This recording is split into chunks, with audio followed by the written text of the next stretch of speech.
Hey mga bro, welcome to another video na naman tayo.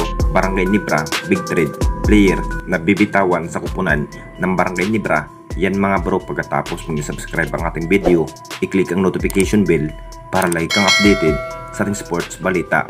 Una natin pag-usapan mga bro, so nas number 2 spot na nga ang kupunan ng Barangay Nibra matapos tinalo nga ang kupunan ng Converge mga bro. Tagumpay nga ang ipinaplano at nagwawagi nga sa bawat laban.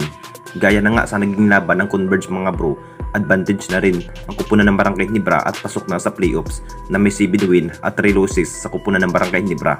Ang masasabing pinatunayan pa rin ni Coach Tim ang kupunan kahit walang Jeremiah Gray dahil sa may goto injury kung bakit hindi pa rin nakapaglaro sa bawat laban. Ito na nga ba ang sinyalis baka balak pa rin ang kupunan ng Barangay Nibra na bibitawan na ang nasabing player na si Jeremiah Gray mga bro. Sa naging bawat performance nga ni Jeremiah Gray mga bro, masasabing maganda pa rin na magpapagaling pa nga ito ng todo dahil sa kanyang goto injury.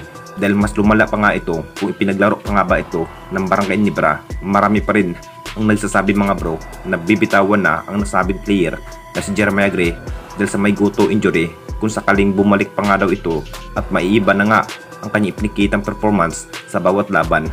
Sa naging lagay nga ni Jeremiah Gray mga bro, ito na nga ba ang dahilan kung bakit bibitawan na nga ba ito ng Barangay Nibra? Masasabing bad news talaga para kay Jeremiah Gray mga bro. At sabi pa nga ni Coach Tim mga bro, complete line-up na nga ang tunay na line-up ng Barangay Nibra kung bakit interesado na pakawalan pa ang nasabi player na si Jeremiah Gray ng Barangay Nibra. At kabilang banda na naman tayo mga bro, Barangay Nibra, Coach Tim, may inamin nga kay David Morel. Alam naman nating lahat mga bro, sa naging debut game nga ng ating Barangay Nibra at Converge kung bakit marami na nga ang nakapagtataka kung bakit sa 4th quarter na nga ang ipinapasok ang bagong player na si David Morel mga bro sa laban ng Barangay Nibra at Converge. Nakita naman nating lahat mga bro, masasabing panandalian lang si David Morel nakapaglaro sa bawat laban. Sa unang laro nga ni David Morel, laban nga sa kupunan ng Converge mga bro. Akala na nga ng lahat mga bro kung gaano na nga ba kasabik na ng makapaglaro ang bagong player na si David Morel.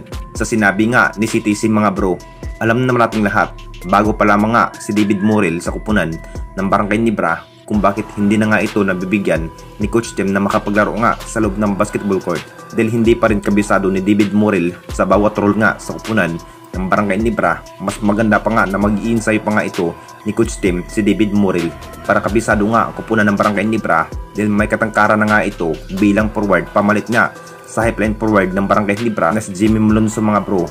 Baka ito na nga ba ang pag-asa ng Barangay Nibra na magkakampiyon nga kung tuloy-tuloy ang winning streak ng ating liga dahil SMB pa rin ang bilang undefeated dito sa ating liga mga bro na walang talo sa buong laban